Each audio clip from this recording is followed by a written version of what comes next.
But Leah wasn't ready to back down. The galaxy might have underestimated humanity, but she knew something the rest didn't. Their strength wasn't in the size of their ships or the sharpness of their weapons, it was in their ability to adapt, think on their feet, and fight against the odds. This mission had already gone from routine to something far more dangerous, but Leah's resolve only hardened. Her objective had shifted from simple protection to survival, and proving that humanity wasn't just a passive observer in the galaxy's struggles. The Thrix had underestimated her, and that, she knew, was their first mistake. If the obsolescence fleet could hold out long enough, humanity could warn the colonies, prepare reinforcements, and perhaps even tip the balance of the war in their favor. But Leah was not naive. She knew that the odds were stacked against her, and the coming battle would be unlike anything her crew had ever faced. The galaxy's perception of humanity had been one of weakness now. It was up to Leah to change that perception forever. She wasn't just fighting for survival, she was fighting to prove humanity's worth on the galactic stage. The first salvo from the Thrix Dominion was unlike anything Leah had ever seen. The Resolute, one of the oldest ships in the fleet, was hit with precision, its shields shattering in a moment. Leah felt a pang of despair as the ship was torn apart in seconds, and her crew's blood ran cold.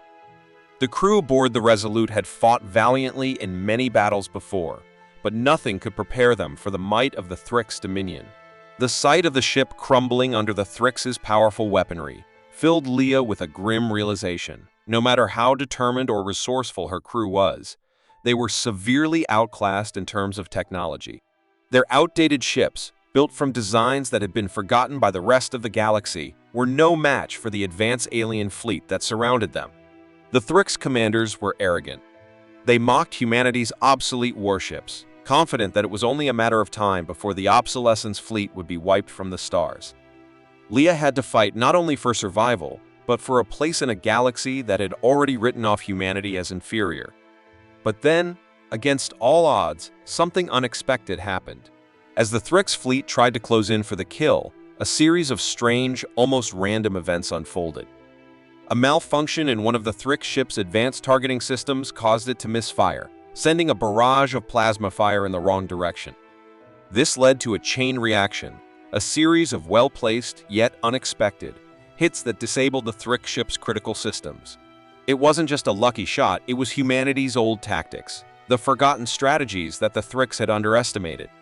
Leah's heart raced. Her crew had used outdated military tricks, old forms of misdirection and decoys that no longer had a place in modern warfare. They relied on the Thrix's over-reliance on high-tech, automated systems to their advantage. What the Thrix had seen as weaknesses in the obsolescence fleet turned out to be precisely the elements that allowed humanity to outmaneuver their more advanced adversaries. The Thrix, with all their high-tech weapons, found themselves struggling to adapt to human unpredictability. It was a fleeting victory, but it was enough to shift the momentum. The Thrix fleet, once confident of their dominance, now found themselves on the defensive. The obsolescence fleet had created a crack in their once impenetrable exterior. However, Leah knew it wouldn't last long. The Thrix would adapt. They always did. But for now, humanity had done the impossible. They'd thrown the Thrix off balance. Still, the victory came with its own set of challenges. Leah turned her focus back to the immediate problem, her fleet. Despite the success in battle, the obsolescence fleet's old ships were beginning to show signs of wear. Weapons systems were failing, and communications were getting spotty. It was clear that their outdated technology, while effective in the short term, couldn't withstand prolonged conflict. The fleet's fuel supplies were dwindling rapidly, and without a resupply, they would be sitting ducks for the next Thrix assault. Leah called a meeting with her senior officers, the weight of the situation pressing down on her shoulders. Alara, the fleet's chief engineer, was the first to speak. "Captain, our fuel reserves are dangerously low. At this rate, we have less than 24 hours before we're out of options. We need to find a planet rich in resources, and we need to do it fast." Captain Leah Corvin stood on the command bridge of the obsolescence fleet, the leader of a team that had been dismissed by many as outdated and obsolete. Once an engineer on Earth's state-of-the-art warships, she had been reassigned to this ragtag fleet of older vessels, each one a relic from a past era. The ships were slow, clunky, and far from the sleek, high-tech marvels of modern fleets. Their hulls were patched from years of battle, their systems often malfunctioning, and their weapons were not nearly as advanced as those of the more powerful galactic factions. The rest of the galaxy, humanity's fleet was a joke. It was a common refrain among the more advanced species aliens who had mastered technology far beyond Earth's capabilities that the ships of humanity were nothing more than ancient scraps of metal. The Atari Dominion, the Carvan Collective, and others had long dismissed Earth's fleet as beneath their notice, their superiority built on advanced weapons, faster ships, and better defenses. But Leah didn't care about what the others thought. She was not here to prove anything to the galaxy's elite. She was here for a mission far more important. As the captain of the Obsolescence Fleet, her task was to defend humanity's colonies on the outer rim of the galaxy, a task made even more crucial by the ever-growing threats from pirate factions and unstable political situation. This was a dangerous, forgotten part of space where the big powers couldn't afford to keep watch, and where humanity's old ships were thought to be more a liability than an asset. Yet Leah was determined to show them all that it wasn't about technology alone. The heart of humanity's strength, she believed, lay in their resourcefulness, their ability to adapt, and their unrelenting determination in the face of overwhelming odds. With a ragtag crew made up of soldiers, engineers, and old veterans, Leah had been tasked not just with safeguarding humanity's interests, but proving that the real power of humanity lay in their ability to fight, innovate, and survive against all odds. It started as just another routine patrol. Nothing out of the ordinary. The Obsolescence Fleet had been sent to monitor a volatile nebula near a pirate-ridden sector of space, a mission to keep an eye on the growing unrest. This nebula was known to hide criminal activity, and despite the fleet's outdated technology, they were still humanity's first line of defense against the ever-present threat of pirate raids. It was a mission that would give Leah and her crew some routine activity and a chance to maintain their readiness. But when the fleet detected a strange signal emanating from deep within the nebula, something changed. It was no ordinary distress call or coded message. This signal was precise and deliberate. It called out in a way that suggested intelligence, not just randomness. The fleet's communication officer, Lieutenant Juno, tried to trace its origin, but the signal seemed to be coming from deep within the nebula's core, an area too dangerous to explore. Leah made the call to investigate. They had been patrolling the region for weeks with nothing but silence and the occasional pirate skirmish to break the monotony. This signal was different, and there was a strange pull to it that she couldn't ignore. She ordered the fleet to move closer, despite the risk of entering an unstable section of the nebula. As they approached, the fleet's sensors picked up something far more startling than just a signal. Hidden in the depths of the nebula, a massive armada of ships lay dormant. These were not human ships. They were unlike anything humanity had ever encountered, colossal, sleek, and menacing. Their forms loomed like ancient titans, their weapons glinting as they lay in wait. These ships were the remnants of a lost alien faction, the Thrix Dominion, who had been believed to have perished in a galactic war eons ago. The size and power of their vessels were immediately apparent. The Obsolescence Fleet was no match for these ships. The Thrix vessels dwarfed their own, their weaponry advanced in ways that no one on the Obsolescence Fleet had ever seen. Leah's stomach dropped as her crew tried to comprehend the situation. The fleet's sensors scanned the enormous ships, confirming what they feared: the Thrix Dominion was not only alive, but capable of wreaking havoc on the entire sector. And the Thrix commanders, when they saw the humanity fleet's ships on their scanners, could barely contain their laughter. The transmission was clear. Is this a joke? A fleet of these rusted relics dares to enter our domain? The Thrix fleet commanders mocked humanity's outdated vessels, calling them a trivial nuisance. They believed that this confrontation would be over before it even began. Leah nodded. They were in a bind, and the clock was ticking. But before she could respond, a new communication came through. The message was unexpected, a transmission from the Zorath Collective, an alien faction known for their pacifist beliefs and reputation for diplomacy. The Zorath offered their help, but their condition was clear. They wanted Leah's fleet to cease all offensive operations and work with them to forge peace between humanity and the Thrix Dominion. The Zorth believed that the war could be stopped if humanity joined them in diplomatic efforts. Leah was taken aback.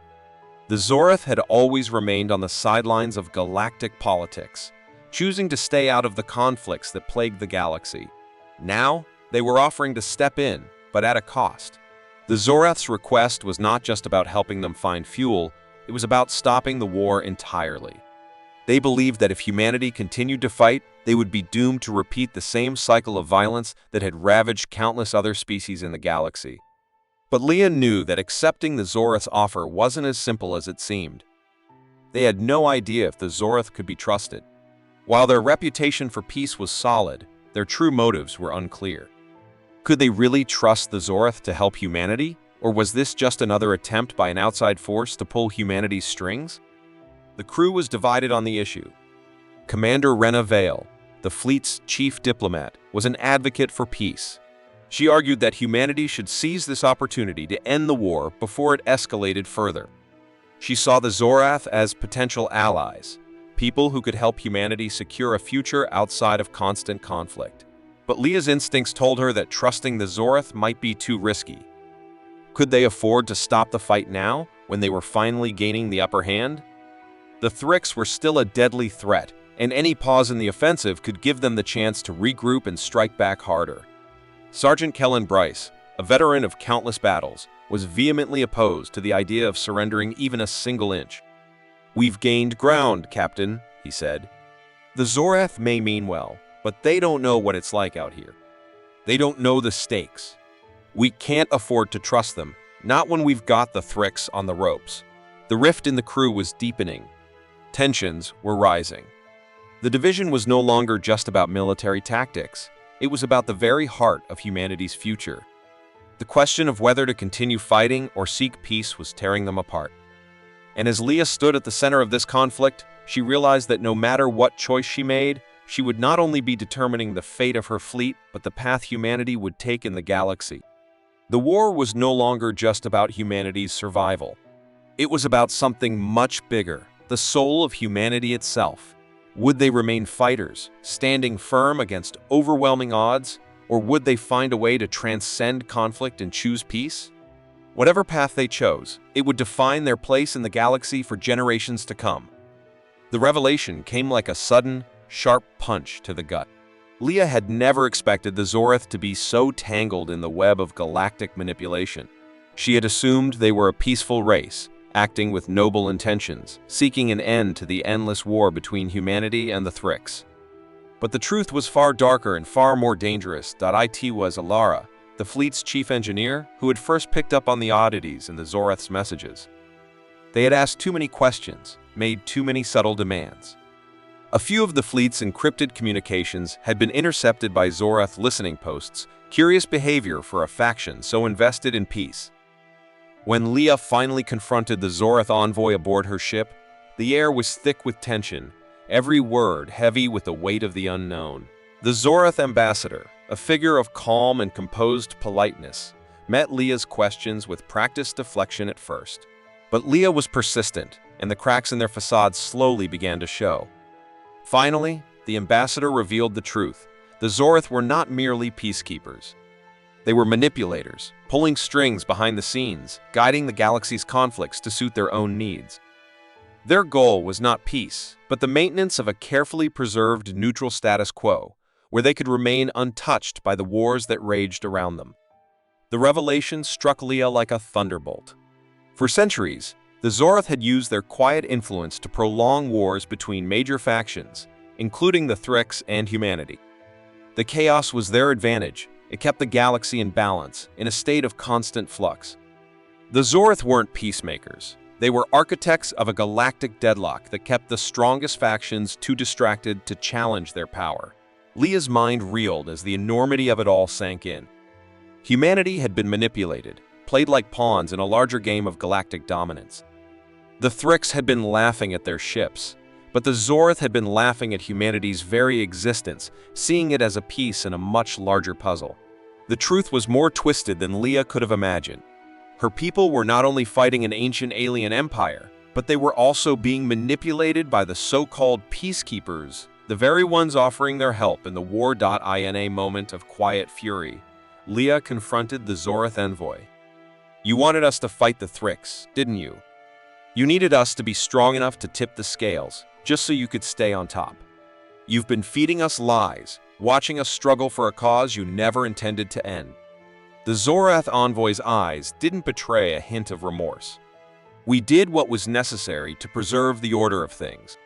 The galaxy is not ready for peace. If we allowed it to tip too far in one direction, it would have consequences. You are still too young, Captain Corvin, to understand the larger forces at play. Our role is to protect the balance, even if that means forcing the galaxy to remain in a state of conflict. Leah felt her hands ball into fists. The Zorath weren't the benevolent, neutral allies they had pretended to be. They had seen humanity's potential, but rather than support it, they had sought to control it, ensuring that humanity was a weapon in a game far beyond their understanding. The realization hit Leah like a crash of ice water. Humanity wasn't just a target of the Thrix anymore. They were being used by the Zorath as well. She turned from the envoy, her thoughts swirling. What was she supposed to do now? The mission had been clear: fight the Thrix, protect humanity's colonies, and defend Earth. But now, the lines had blurred. Who were the true enemies? The Thrix, yes, but were the Zorath any better? The galaxy was a stage, and they were all actors in someone else's play.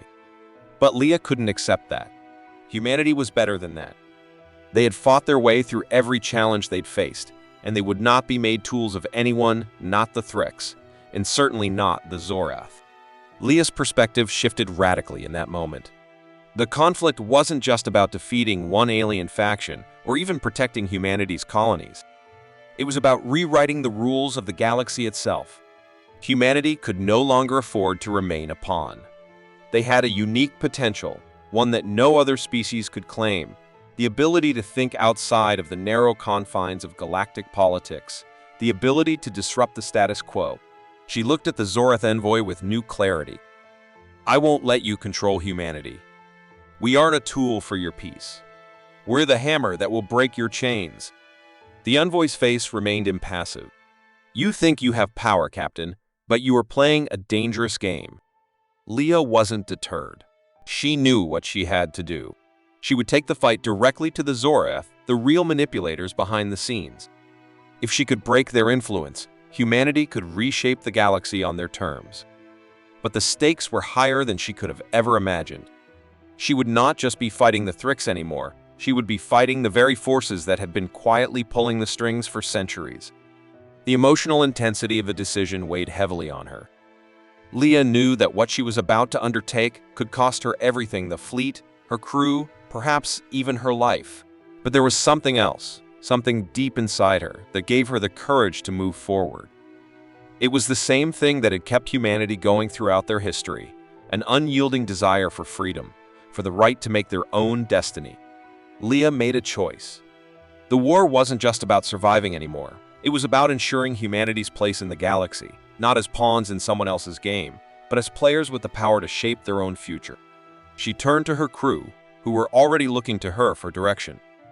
We fight to win our freedom. We fight for humanity's future. And we fight to make sure no one gets to decide what happens to us ever again. In that moment, Leah knew that no matter what came next, humanity had already won. They had discovered their true power, and it was more than just firepower or advanced technology.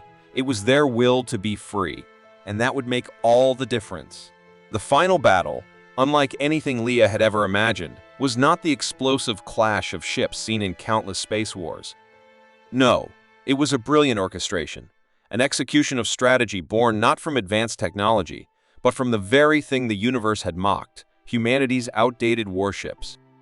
The so-called relics of a past age, dismissed as irrelevant by galactic powers, became the tools of an unexpected victory. Leah had gathered her fleet, battered but unified by their shared experience. Her mind worked rapidly, drawing on every ounce of ingenuity humanity had to offer. The Zorath's fortress, a massive, complex stronghold hidden deep in a remote system, was protected by some of the most advanced defense mechanisms known to the galaxy. It seemed invulnerable, impervious to all attempts at sabotage or attack. But Leah knew their greatest weapon was one the Zoroth had never accounted for: their fleet's unpredictability. The Zoroth relied on precise, predictable tactics. Their advanced weapons were designed for efficiency and dominance. But they were also rigid, incapable of adapting to irregular, unconventional maneuvers. That's where humanity's outdated ships excelled. The warships were slow, their weapons crude by modern standards, and their hulls heavily patched, often held together by nothing more than sheer force of will. But they had one thing the Zoroth didn't: flexibility. Their unpredictable, scrappy nature was the key to survival, and now it would be the key to victory. Leah's plan was simple but radical. She would use the slow speed of the ships to her advantage, drawing the Zoroth forces into a pattern they never expected. By using a series of misdirection, hit-and-run tactics, and exploiting the weaknesses of the Zoroth's overcomplicated targeting systems, she could render their advanced technology useless. She ordered the fleet to approach the Zoroth stronghold in scattered formations, never presenting a target large enough for the enemy's weapons to lock onto. They would rely on unpredictable, chaotic movements to confuse and overwhelm the Zoroth's highly advanced systems. The first strike came just as the Zoroth expected, right down the middle, an old tactic from humanity's past. But Leah's ships quickly split, the fleet scattering like a flock of birds avoiding a predator. The Zoroth, confident in their ability to neutralize the slower, outdated ships, were thrown into disarray. Their defensive systems struggled to recalibrate to the unpredictable trajectory of the human ships. The older vessels, seemingly useless in the face of modern technology, now outmaneuvered the Zoroth's calculated defenses, creating openings that allowed the fleet to target critical systems. With each unexpected strike, the Zoroth's confidence faltered, and the seemingly antiquated human ships kept pushing the boundaries of what their technology could do. The battle raged on, not in the straightforward fashion the Zoroth had predicted, but in a chaotic dance of desperation and brilliance. Leah's crew, each of them a master of the old ways of war, knew how to exploit every flaw. Elara, the fleet's engineer, worked feverishly to keep the ship's power levels stable, while Commander Renavale coordinated each strike, adapting the plan in real time based on the shifting tides of battle. Sergeant Kellen Bryce, ever the veteran, led boarding parties to disable Zoroth ships from within, using guerrilla tactics to sow confusion in the heart of the enemy's fleet. At the heart of the battle, Leah guided the Resolute, the flagship, in a way no one thought possible for a ship of its age. She maneuvered the massive warship with an agility that defied logic, weaving through the Zoroth's firestorms with precision and daring. The Resolute's outdated engines roared as it dove in and out of Zoroth fire, using its slow speed as a tool to avoid direct hits and force the enemy into tighter, more vulnerable patterns. Then came the moment of truth. After hours of intense fighting, Leah made the boldest decision of all. She ordered the fleet to converge on the Zoroth's main command vessel, a colossal ship surrounded by layers of impenetrable shields. With no clear way to break through, Leah used the last of their energy reserves to power a final reckless assault. The old ships, each in desperate need of fuel and repair, pushed forward, sacrificing everything they had left to make the final blow. They struck the Zoroth's main defenses at the most vulnerable points, using misdirected fire and disorienting evasions to disrupt the command ship's operations.